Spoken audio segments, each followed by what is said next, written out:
आज हम बात करेंगे अपने समाज की।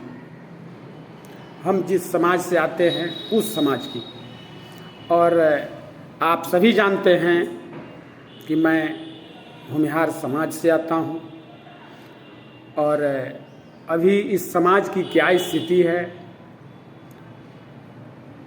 आज लगभग 50 साल का मैं हो चुका हूँ और जब से मैंने होश संभाला है उस समय से लेकर आज तक इस समाज में कितनी गिरावटें आई हैं, इस पर मैं चर्चा करना चाहता हूँ कि आखिर जिस जात को सब लोग फॉलो करता था, आज वह जात दूसरे को फॉलो करने लगा है, देखा देखी के चक्कर में पड़ गया है। आखिर कौन सी ऐसी मजबूरी है इस समाज के साथ कि आज हम लोग हर क्षेत्र में पिछड़ रहे हैं,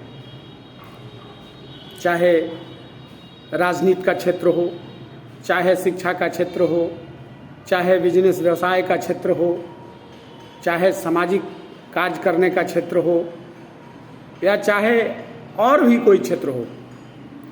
हर क्षेत्र में इस जाति के पिछड़ने का कारण क्या है, इस पर मैं मुख्य रूप से बात करना चाहता हूँ कि मेरा जो अनुभव है, मैं अपने अनुभव को आप लोगों के सामने शेयर करना चाहता हूँ और इस वीडियो को आप लोग ज़्यादा से ज़्यादा शेयर करें ताकि यह जमात अपना खोया हुआ जनाधार, खोया हुआ सम्मान वापस पा सके और अपने पूर्वजों के मान और सम्मान बढ़ाने में कहीं से कोई कोताही नहीं कर सके। हमारे पूर्वज पूरे जमात को लेकर के चलने का काम किए, तभी तो आज स्कूल, कॉलेज,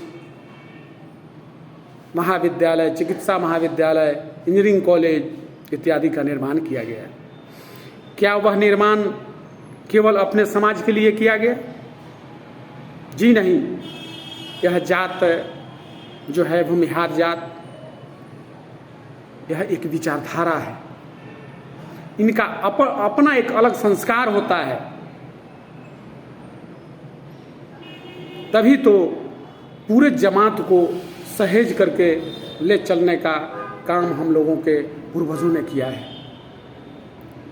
और आज इस समाज की जो दुर्गति हो रही है, आखिर किस कारण से यह दुर्गति हो रही है, इस पर सभी बड़े बुजुर्गों को, सभी अभिभावकों को, सभी नौजवानों को, सभी युवा वर्ग को सोचने की ज़रूरत है, समझने की ज़रूरत है।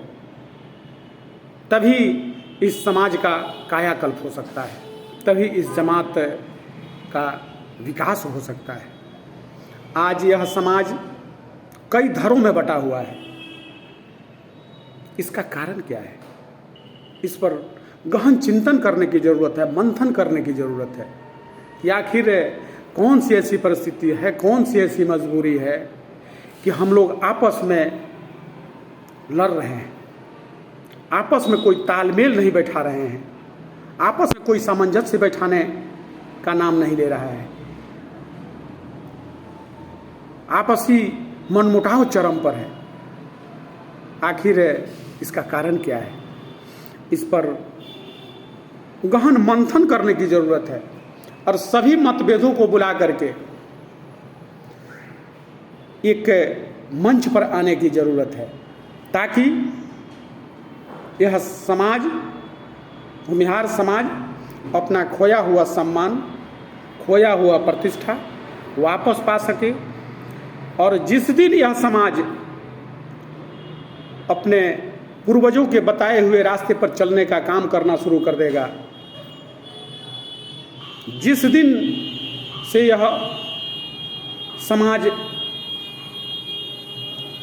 एक मंच पर आना शुरू कर देगा, एक मंच पर बैठना शुरू कर देगा, आपसी मनमुटाव खत्म कर देगा, आपसी वैमनस्य खत्म कर देगा, आपसी तालमेल बढ़ा देगा, उस दिन ही से ही पूरे समाज का कायाकल्प के साथ साथ पूरे जमात का कायाकल्प शुरू हो जाएगा।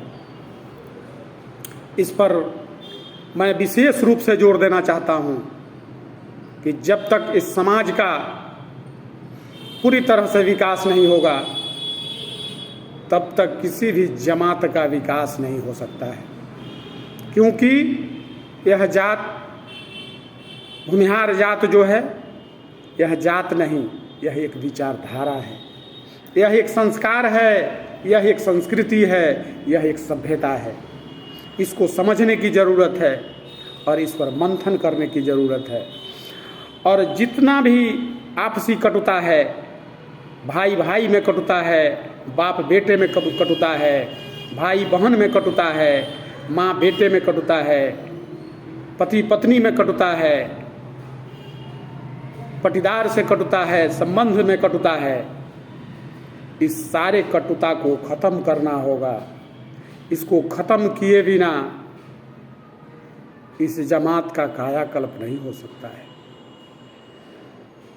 जब तक इस कटुता को खत्म नहीं कीजिएगा तब तक न मेरा कायाकल्प होगा, न आपका कायाकल्प होगा, न समाज के नीचे से लेकर के ऊपर तक किसी भी आदमी का कायाकल्प होगा।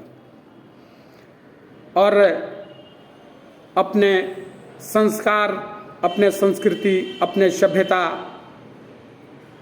को अपनाने की ज़रूरत है, जिसको हम लोग काफ़ी तेज़ी से छोड़ रहे हैं। और यह संस्कार, संस्कृति और सभ्यता हमारे आपके और समाज के पूर्वजों के द्वारा बनाई गई सभ्यता संस्कृति थी। इसको हम लोगों ने काफ़ी तेज़ी से छोड़ करके और पश्चिमी सभ्यता के तरफ तेज़ी से भाग रहे हैं।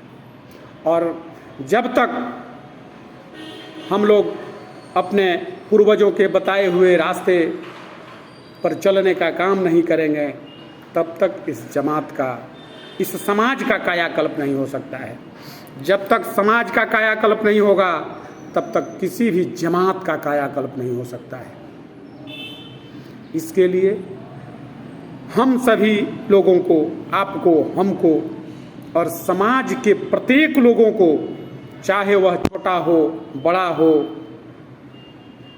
मध्य वर्ग का हो, अनपढ़ हो, पढ़ा लिखा हो, डॉक्टर हो, इंजीनियर हो, प्रोफेसर हो, बिजनेस व्यवसायी हो, सबको एक मंच पर आना होगा और आकर के एक दूसरे का सहयोग करना होगा। जो बीच में दूरियां हैं उस दूरी को पाटना होगा, उस दूरी को खत्म करना होगा, उस कटुता को खत्म करना होगा। तभी इससे समाज का कायाकल्प हो सकता है। जब तक हम लोग इकट्ठा होकर के आपसी मनमुटाव खत्म नहीं करेंगे तब तक किसी भी जमात का कायाकल्प नहीं हो सकता है। इसका उदाहरण है,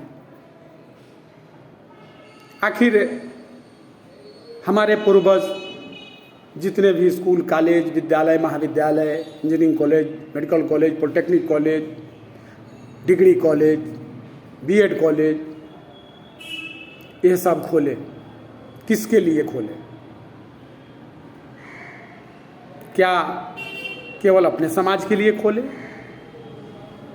उनके भावनाओं को समझने की ज़रूरत है, उनके भावनाओं का कद्र करने की ज़रूरत है और उनके बताए हुए रास्ते पर चलने की ज़रूरत है। जब तक उनके भावना का कद्र नहीं होगा,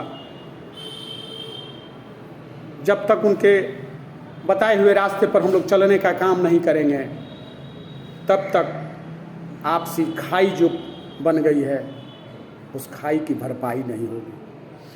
अगर उस खाई की भरपाई करनी है तो सबसे पहले हम सभी लोगों को आपसी मनमुटाव छोड़ करके